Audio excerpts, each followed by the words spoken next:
Grok Bot promises a team of AI agents that actually finish the job. So I went through 6 real features, kept a running scoreboard, and I'll tell you exactly who this tool is built for. The part that got me, the multi-agent coordination works, but the economics are genuinely complicated. Grok Bot is built for people who want an always-on agent team that works across apps while they sleep. The real question is whether the features actually deliver at $200 a month. Alright, so test 1, multi-agent collaboration. You've probably been here, right? You run one AI chat to do research, then you copy the output, open a second chat, paste it in, restate the whole assignment, and do it again for a third tool. That's not a workflow, that's a second job. The question is whether Grok bots actually hand off work to each other without you in the middle. I looked at the community reports on this, and the coordination is real. Bots message each other in shared threads, pass work with context intact, and a general assistant will hand off a coding task to a dev-focused agent automatically, no user in the loop. Group chats of 2 to 6 bots coordinate on their own, assigning ownership without you touching it.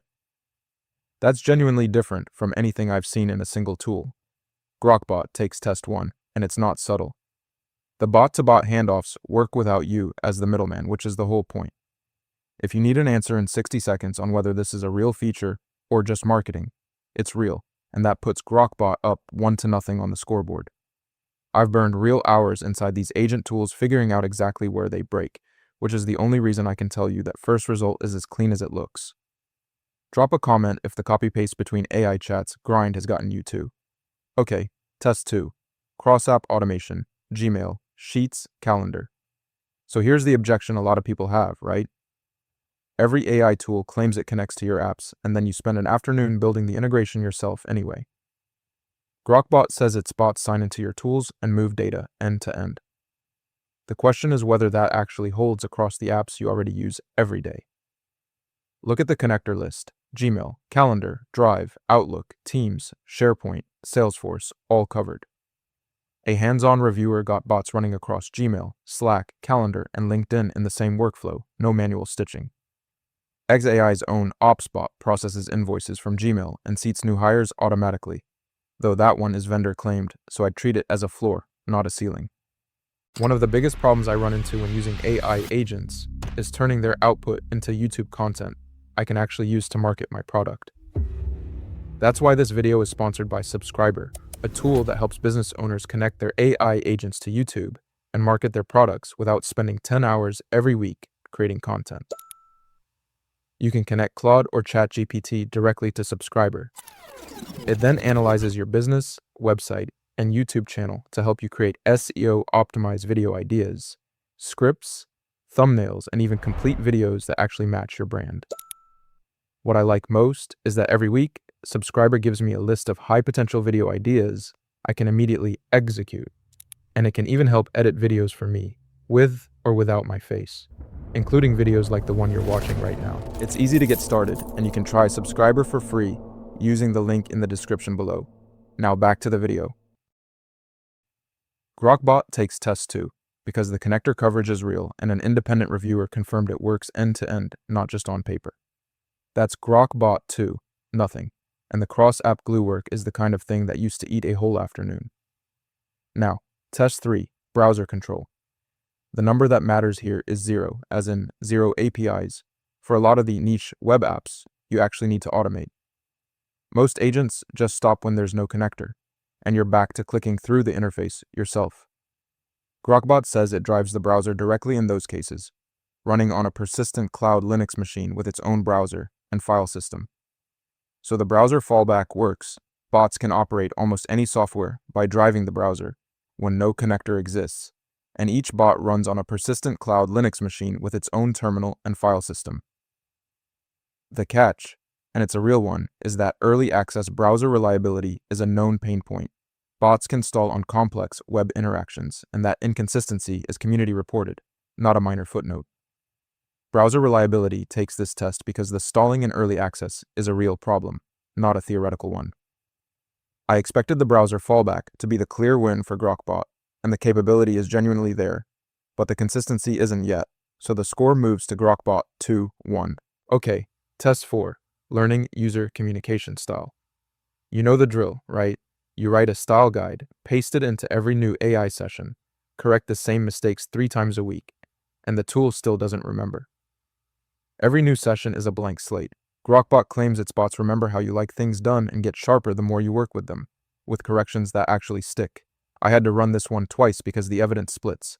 Community reports confirm name bots keep preferences, files, and browser logins across turns, and that cross-handoff memory is real.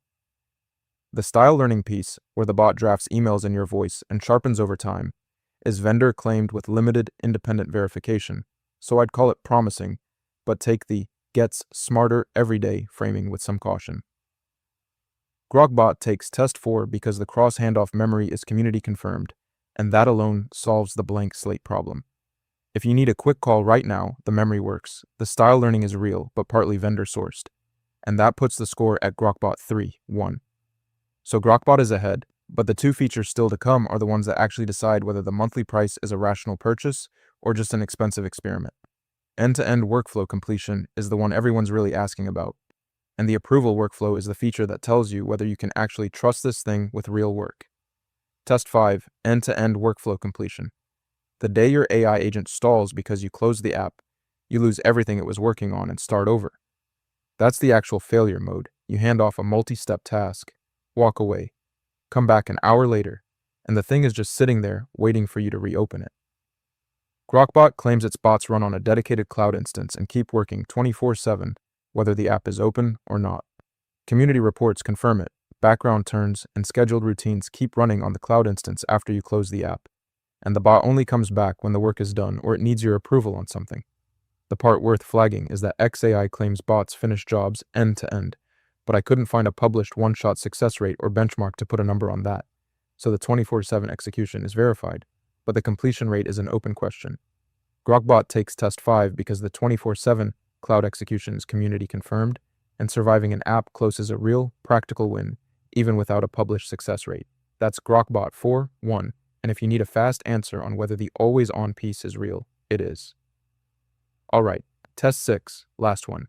Approval workflow and human in the loop. The fear with any autonomous agent is that it does something irreversible before you can stop it. Sends an email you didn't mean to send, makes a payment, or changes a record you can't undo.